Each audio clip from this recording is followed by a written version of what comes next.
আমার কথাটা লক্ষ্য করবা, এটা আপনার আমার ইমানি সবক, আপনার জিন্দগির মূল সবক, আসল সবক।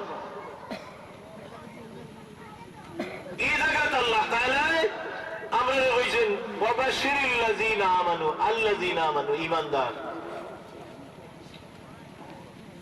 ঈমানদার আমরা কি লইলাম? আমরা সবে একটা কথা জানি, লা ইলাহা ইল্লাল্লাহু মুহাম্মাদুর রাসূলুল্লাহ। আমরা ও কথা পড়ি ঈমানদার হইছে না? জি।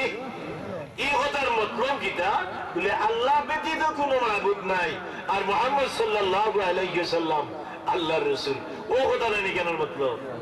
আচ্ছা, আমি আপনাদের প্রশ্ন করব, শুধু ও যে কলিমা পাঠ করলাম আর জবান দিয়ে স্বীকার করলাম, ওটার নাম নি ঈমান? বলে না, এটার নাম ঈমান নাই, এটার নাম ঈমান নাই। এটার নাম যদি ঈমান হইতো, তে আল্লাহ তাআলা কোরআন শরীফের আয়াত আছে, ইয়া আইয়ুহাল্লাযীনা আমানু আমিনু বিল্লাহি। ঈমানদার ডাকিয়া বাদে আরবার হইরা ওই ঈমানদার হল তোমরা আল্লাহর উপরে আর রাসূলের উপরে ঈমান আনো। সুবহানাল্লাহ। ঈমানদার হয়ে গেলাম, এর মধ্যে আল্লাহ ঈমানদার কইন, ওই ঈমানদার হল আমিনু বিল্লাহি ওয়া রাসূলিহি, তোমরা ঈমান আনো আল্লাহ এবং রাসূলের উপরে। দেখা গেল কলিমায়ে তাইয়্যিবা লা ইলাহা ইল্লাল্লাহু মুহাম্মাদুর রাসূলুল্লাহ পড়ি দেওয়ার নাম শুধু ঈমান নাই। কিতাব শুধু আমি কলিমা পাঠ করছি, লা ইলাহা ইল্লাল্লাহু মুহাম্মাদুর রাসূলুল্লাহ, এই কলিমা জবান দিয়া খালি স্বীকার করলে, পাঠ করলে ঈমান না। বরঞ্চ মুহাদ্দিসিনে কেরামে আমরা একটা সবক শিখিয়ে দিয়েছেন তামাম হাদিস শরীফের সারমর্ম দিয়া। এই সবকটা কিটা? যে তিন জিনিসের সমষ্টির নাম ঈমান। আমার সারা জিন্দগি এই ওয়াজ হয়ে গেলে এই ওয়াজ শেষ হইত না। কুরআন শরীফের ওয়াজ নসিহত ও হতো। ঈমান তিন জিনিসের সমন্বয়ের নাম ঈমান। একটা হইল ইকরার বিল লিসান, জবান দিয়া স্বীকার করা আল্লাহ ব্যতীত কোনো মাবুদ নাই, মুহাম্মদ আল্লাহর রাসূল। দুই নম্বর কথাটা তাসদীক বিল জানান, আপনার অন্তর দিয়া বিশ্বাস করা যে আল্লাহ ব্যতীত কোনো মাবুদ নাই, মুহাম্মদ সাল্লাল্লাহু আলাইহি ওয়াসাল্লাম আল্লাহর রাসূল। তিন নম্বর কথাটা হইল আমাল বিল আরকান, আমি আল্লাহর উপরে ঈমান আনছি, রাসূলের উপরে ঈমান আনছি। আমার আল্লাহর পক্ষ থেকে যে আদেশ হইছে, রাসূলের পক্ষ থেকে যে আদেশ হইছে, সেই আদেশটা আমার জীবনে বাস্তবায়ন করার নাম হইল ঈমান। সুবহানাল্লাহ।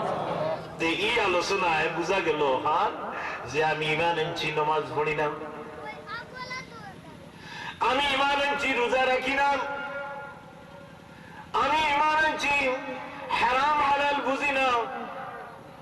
যদি আমার অবস্থা এই হইয়া থাকে তাহলে আমার ঈমানটা সঠিক হইছে না? সঠিক হইছে না? সঠিক হইছে।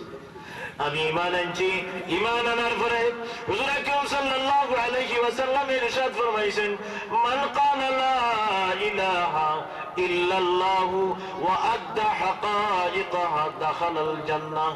ও কথাটা লা ইলাহা ইল্লাল্লাহর সাথে, ব্যাখ্যার সাথে ওয়া আদ্দা হাকাইকুহা, এবং কলিমার যে হকিকত আছে, কলিমার যে হক আছে, এই হক রে যে আদায় করে এ বেহেশত প্রবেশ করবো। শুধু কলিমা পাঠ করায় বেহেশত প্রবেশ করতে পারতো না।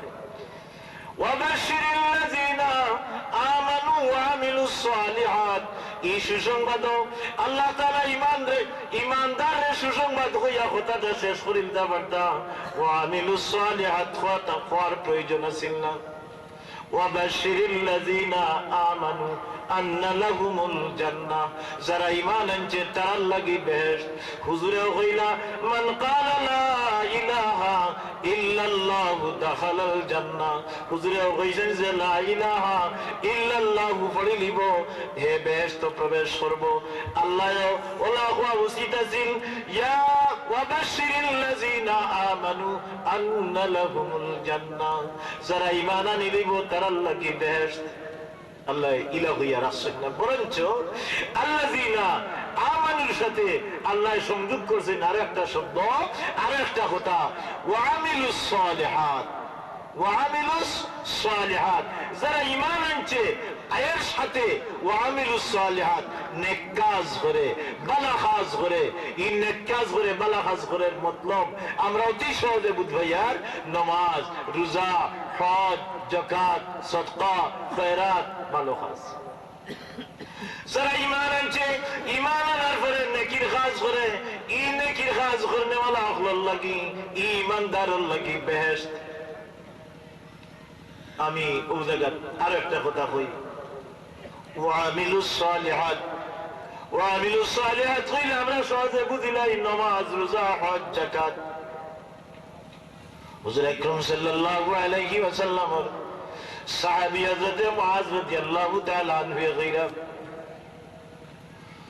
হুজুরের সাহাবী হযরত মুআজ রাদিয়াল্লাহু তাআলা আনহু গায়রা, ওয়ামিলুস সালিহাত, একজন মানুষের আমল যদি সালেহ হইতে হয়, নেক হইতে হয়, একজন মানুষের আমল, যে কোনো একটা আমল যদি নেক হইতে হয়, ভালো হইতে হয়, আমল শুধু নাই, ওয়ামিলুস সালিহাত, নেকির আমল হইতে।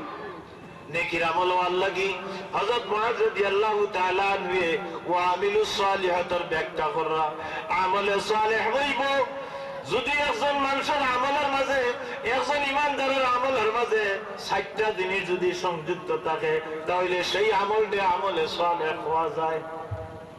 প্রত্যেক আমলের সাথে যদি ৬০টা বিষয়ে সংযুক্ত থাকে, এই ৪ বিষয়ে সংযুক্ত থাকলে এটা আমলে সালেহ। এর মধ্যে একটা জিনিস যদি বাদ পড়ে, ই আমল আমলে সালেহ নাই। সুবহানাল্লাহ। এখানে আমরা জানার দরকার নেই কোন আমল, কোন বিষয়াদি, কোন শর্তাদি পালন করলে আমরা আমলে সালেহ হয়। হযরত মুআজ রাদিয়াল্লাহু তাআলা আনহু কইরা, যে কোন ইমানদার ব্যক্তি যদি তার কাজরে আমলে সালেহ বানাইতে হয়, আমলে সালেহ বানাইবার লাগি ৬০টা জিনিস তার আমলের মধ্যে সংযুক্ত থাকবো। এর মধ্যে পয়লা নম্বর কাজ হইল ইলম। আমলে সালেহ বুঝাইরা হযরত মুআজ রাদিয়াল্লাহু তাআলা আনহু। আমরা কুরআন শরীফের ব্যাখ্যা কার কাছ থেকে জানতাম? হুজুর থেকে। হুজুর না পাইলে হাত থেকে সাহাবায়ে কেরাম থেকে, সাহাবায়ে কেরাম না পাইলে তাবেঈন, তবে তাবিনের পক্ষ থেকে, তাবেঈ তবে তাবি যদি পাই না, তে সলভর ইমাম মুজতাহিদ, ইমাম আবু হানিফা সাহেব, ইমাম শাফি সাহেব, ইমাম আহমদ ইবনে হাম্বল সাহেব, ইমাম মালিক সাহেব, অর্থাৎ এই সমস্ত ইমাম মুজতাহিদ যারা গুজিয়া গেছেন, তারা থেকে পাইতাম না নিজে নিজে ব্যাখ্যা হলে মিলবো? জি, আপনি আমি কোরআন শরীফ যদি নিজে ব্যাখ্যা করার লাগি যাই, কোরআন শরীফের সঠিক মর্ম হইব নি? সাহেব হল এজনে মর্ম দিলাই বা কোরআন শরীফের এখন ব্যাখ্যা হইতে। হুজুর আকরাম সাল্লাল্লাহু আলাইহি ওয়াসাল্লামের সাহাবী হযরত মুআজ রাদিয়াল্লাহু তাআলা আনহু কইরা, প্রত্যেকটা মানুষের আমল যদি আমলে সালেহ হইতে হয়, আমলে সালেহ হওয়ার লাগি এই ব্যক্তির লাগি প্রয়োজন হইব সে ব্যক্তি যে আমল করবো, এই আলমর আমলের তার ইলম থাকতো, জ্ঞান থাকতো। যেমন আজকে রেঙ্গা আশুগঞ্জ মাদ্রাসার জলসাতেই আমরা শরীক হয়েছি, এই যে শরীক একটা আমল নাই হিসাব হল, যে একটা আমল।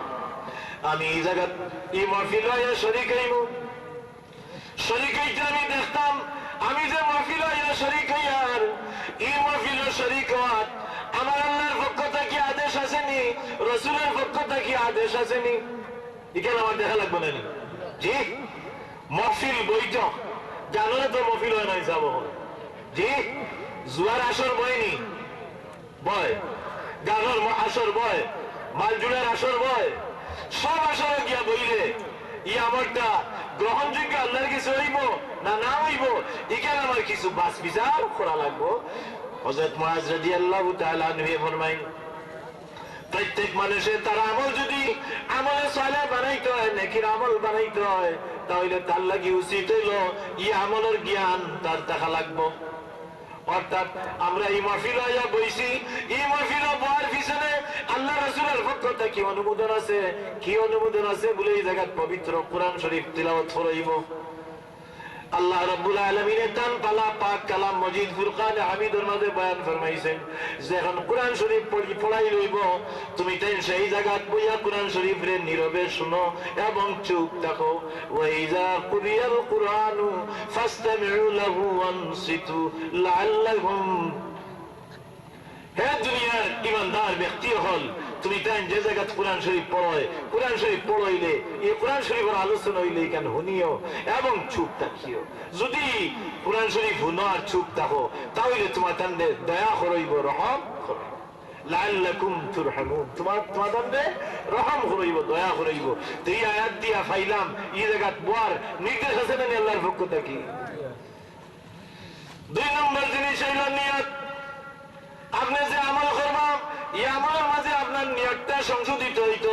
আমি যে সময় নামাজও খাড়া হই নামাজও খাড়া হইতে কই নওয়াইতু আন উসাল্লি লিল্লাহি তাআলা আয় আল্লাহ আমি নামাজ পড়াত খাড়া হইছি তুমি মুনিবরে উদ্দেশ্য করিয়া তুমি মুনিবরে রাজি করবার লাগি তুমি মুনিবরে খুশি করবার লাগি।